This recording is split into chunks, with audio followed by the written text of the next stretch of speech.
sobrang dami nga nag-comment nga doon sa video ko na bakit daw dito ko daw ikinulong nga yung mga alaga kong sisiw na makukulay sa kulungan nga na daw na to. Baka nga daw kasi mamatay nga sila at kainin daw silang daga o kaya ahas. Kaya naman agad-agad ko nga silang inalis dito para nga dalhin sa bago nilang bahay. So mga kapudi, ayan, so good morning. Ayan, so ngayon na nga yung araw, matapos nga natin binili nga yung mga sisiw na makulay dun sa nakita nga natin na nagbebenta dun sa labas nga ng simbahan. So ngayong araw nga natin titignan kung meron nga buhay pa sa mga sisiw na yan. Kasi kapag nga bumibili tayo ng mga ganun sisiw, di ba kinabukasan, namamatay agad. Pero ngayon titignan na natin kung meron ba namatay na mga sisiw nga dun sa binili nga natin at titignan natin kung buhay pa rin silang lahat. So tara na, excited na ako, tara. Ayan, so tignan natin kung buhay pa itong mga sisiw na binili nga natin. Tara. Ayan. Buhay pa nga sila. Wow, ang dami nila yan. Tignan nyo. At ang lulusog nila, hindi sila namatay. Katulad ng mga nangyayari kapag bumibili tayo niyan, di ba? Kinabukasan namamatay agad. Pero sila, buhay silang lahat. Lahat na nabili natin, kompleto. Ang galing, wow. Ayun o, di ba? Wow, ang dami nila. Buhay na buhay pa sila. Tapos kagabi nga, ayan, nung binili nga natin sila kasi nga may nakapagsabi nga na kailangan daw natin lagyan sila ng ilaw. Kaya naman kagabi, nung lagyan natin sila dito sa kulungan, nilagyan talaga namin sila ng bumbilya para hindi talaga sila mamatay. Kasi sabi daw, hindi daw sila sanay sa madilim. Kaya nilagyan namin sila ng bumbilya. Tapos meron nga ako napansin dito sa mga sisiw natin. Tama, wait lang. Kuha tayo isa. Ayan. Ito. Yan, sa ating sisiw na to, tignan nyo, napansin ko sa kanila, sa mga kulay nila, no? Nagkakaroon na yung, balat nila ng puti, nawawala na yung pinakakulay nila. So, ibig sabihin, hindi pang habang buhay itong kulay, nila, yellow, na balahibo. Ayan, no? Grabe! So, ibig sabihin, pag lumaki ito, magiging color white na silang lahat. Ayan, tapos, nung in-upload ko nga yung video natin kahapon, na habang nagbabasa nga ako ng comments, ganito daw pala yung magiging itsura ng mga sisiw na makulay na to. Ayan, ganito daw pala yung magiging itsura nila. Ayan, kapag lumaki, ito daw yung magiging itsura nila na talagang nagulat ako ng sobra. Ayan, kasi tignan nyo. Ayan, ito. Ayan, ganyan daw yung magiging itsura nila kapag lumaki. Grabe, pwede pala silang pansabong sa manok. Ayan, ito pa.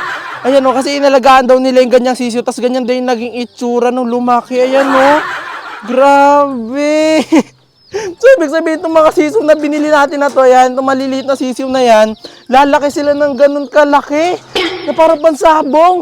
So, hindi sila magkakasya dito sa kulungan na ginawa natin. Ayan, At pagka-upload nga natin kahapon nga ng video nga na to, talagang sobrang dami nga nag-comment about nga doon sa kulungan nga na itong mga sisiw nga natin. Dahil sobrang laki nga doon ng mga butas nga daw nitong kulungan natin at baka daw pasukin daw ng daga o kaya ahas. Kaya naman, nandito si Mang Ray. Ayan, yung kasama nga natin kahapon. Tutulungan tayo ni Mang Ray mag-alaga nga nitong mga sisiw nga na to. Ayan, dadali natin yung mga sisiw na yan sa bahay niya kasi nag-aalaga si Mang Ray dati ng mga manok. Kaya alam niya mag-alaga ng manok. Tara na, Mang Ray! Ayan, so ang gagawin natin, aalisin na nga natin itong mga sisiw nga na to dito sa kulungan at dadali natin sa bahay ni Mang Ray kasi mas maganda yung kulungan niya doon. So tara.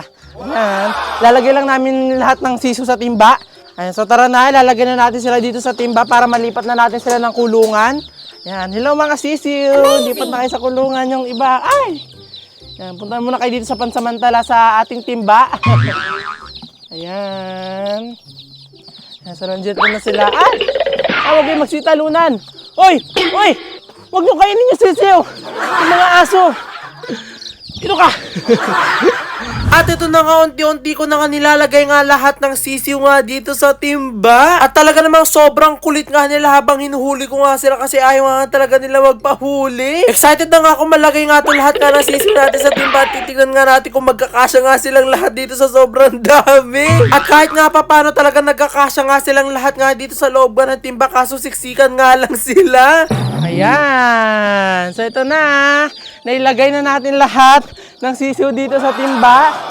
Ayan.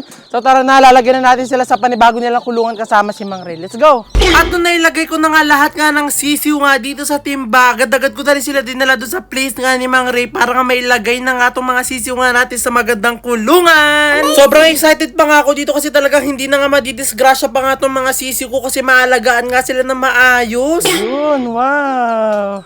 Ito, ang bagong kulungan ng mga sisiw natin. Ayan, talagang sobrang sila, secured na secured. May mga nag-comment nga din sa video natin na kailangan daw talagang sarado nga yung kulungan natin para hindi daw mapasok ng kung ano-anong insekto.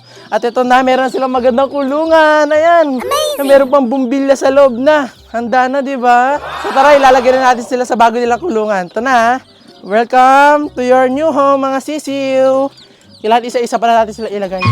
Perfect nga tong kulungan nga to para nga sa mga sisiw ko. Kaya talagang sobrang saya ko nga sa mga oras nga na to kasi hindi na nga sila makakawala pa. Habang isa-isa ko nga sila nilalagay dito, talaga sobrang laki nga ng ngiti ko. Kasi kung may kita nyo naman talaga secured nga sila dito sa loob nga ng kulungan nga nilang bago. Bago ko nga sila ilagay nga sa kulungan nga na to, nilagyan na nga to ni Mang Ring nga ng mga pagkain nga pati nga inumin nila para nga hindi nga sila magutom kapag nilagay ko na nga sila dito. At alam nyo ba, simula nga nang dumating nga tong mga sisiw na to nga kahapon, talaga sobrang saya ko na nga lagi kasi tuwing nakikita ko nga itong mga sisiw na to, talaga sobrang ako nagagandahan sa kanila. Last one! Ayan, welcome to your new home. Ayan, so ito na, kompleto na sila sa loob. Wow, ang dami, ang ganda ng kulungan nila.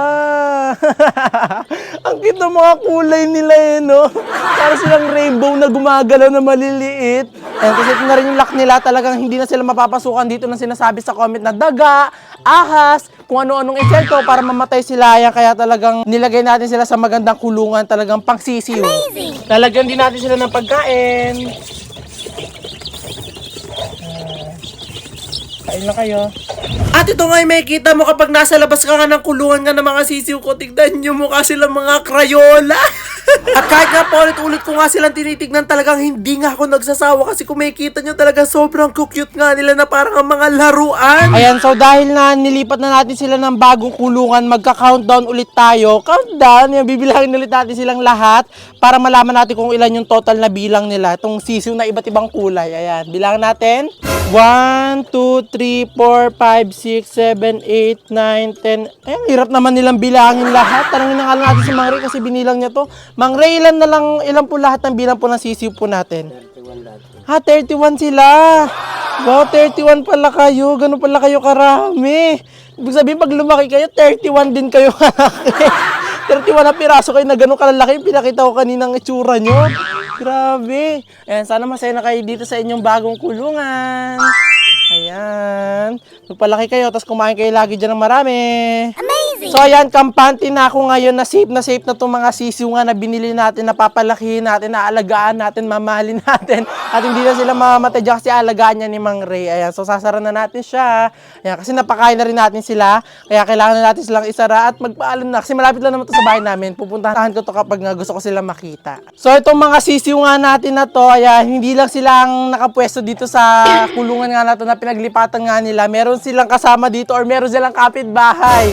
Ayan, so ito na, hindi na malulungkot ang mga sisiw ko kasi may kapitbahay na sila. So ito sila. Ayan. Wow! Ito yung mga kapitbahay ng mga sisiw ko. Yan, medyo marami-rami kaso mga binata ni mga yan, malalaki na. Ayan, anong manok po yan, Mang Ray?